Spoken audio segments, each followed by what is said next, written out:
So today I'm with Gaz and Buzz from Fuel Tank Studios, and they're very kindly going to talk to us about which microphones as vocalists we may want to use in the studio and some of the differences between them. So condenser mic is quite a common one to use, and that's your kind of standard. It's your standard, yeah. There's a lot of companies you'll come across things like Neumann U87s, which are incredibly expensive but amazing.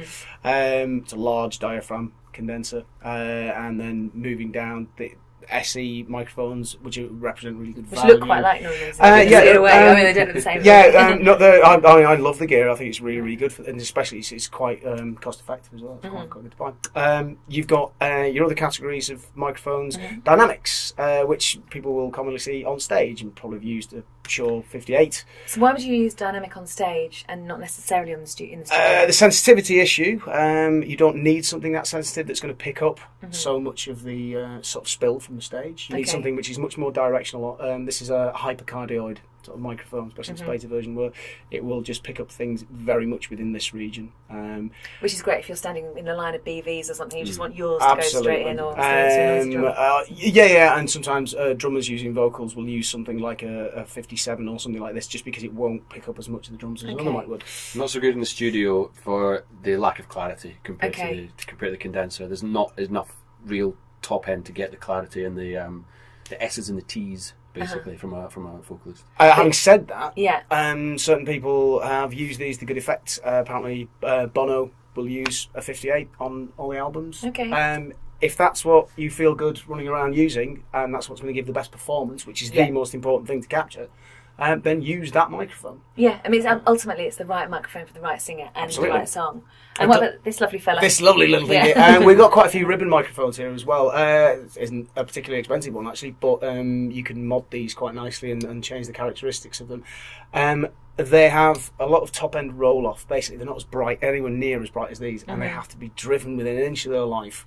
You've got to put quite a lot of gain through them, as a result of which they can be quite noisy as well.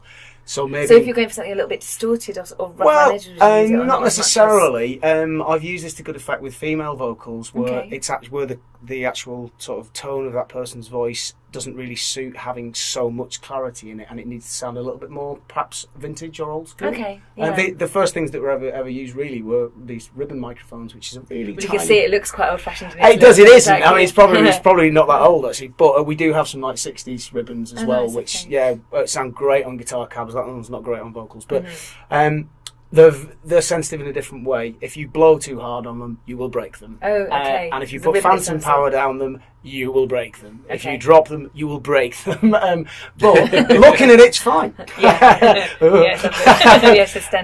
But again, the right tool for the right job.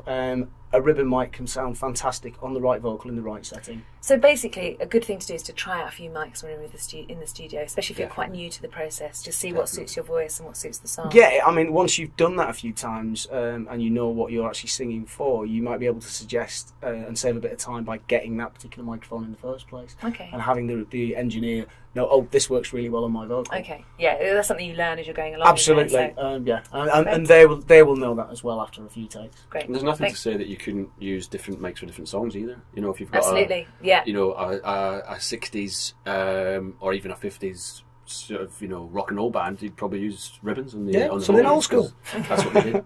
Great, thank you so much.